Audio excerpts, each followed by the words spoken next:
ధాత్రి సిరి పెళ్లి పనులని దగ్గరుండి మరీ చూసుకుంటూ ఉంటుంది. సిరిని ఇక పెళ్లి కూతురుగా దగ్గరుండి మరీ రెడీ చేస్తూ ఉంటుంది. అప్పుడే జగదాత్రి అని పెళ్లి కొడుకు వాళ్ళమ్మ అరుస్తూ ఉంటుంది.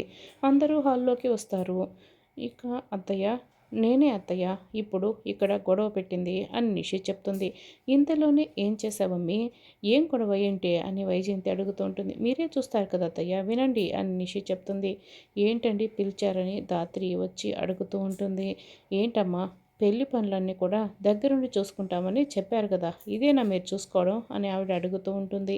ఇప్పుడు మీకు ఏం తక్కువయ్యాయండి, అన్ని పెళ్లి పనులు కూడా చాలా జాగ్రత్తగా దగ్గరుండి మరీ జగదాత్రి చూసుకుంటుంది కదా, ఇప్పుడు ఏమైంది అని కౌశికి కూడా అడుగుతూ ఉంటుంది.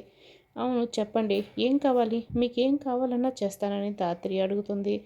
ఈ పెళ్ళి చేయలేరని దాని నోటితో అదే మాట్లాడేలాగా నేను చేశాను చూడండి అని నిషి ఇక రేఖకి వైజయంతికి చెప్తూ ఉంటుంది. ఇప్పుడు మీరు చేస్తున్న మర్యాదలు ఇవేనా, మేము కట్నం అడగలేదు, కనీసం ఆడపడుచు కట్నమైనా ఇవ్వాలి కదా అని పెళ్లి కొడుకు వాళ్ళ అమ్మ అడుగుతూ ఉంటుంది. ఆడపడుచు కట్నమా, మీకు ఎంత కావాలో చెప్పండి ఇస్తాను అని ధాత్రి అడుగుతుంది. అవును అడగండి అని కౌశికి కూడా అడుగుతుంది. 1,00,00,000 ఇవ్వండి అని ఆవిడ అడుగుతుంది. ధాత్రి అయితే ఇక అది విని చాలా షాక్ అవుతుంది.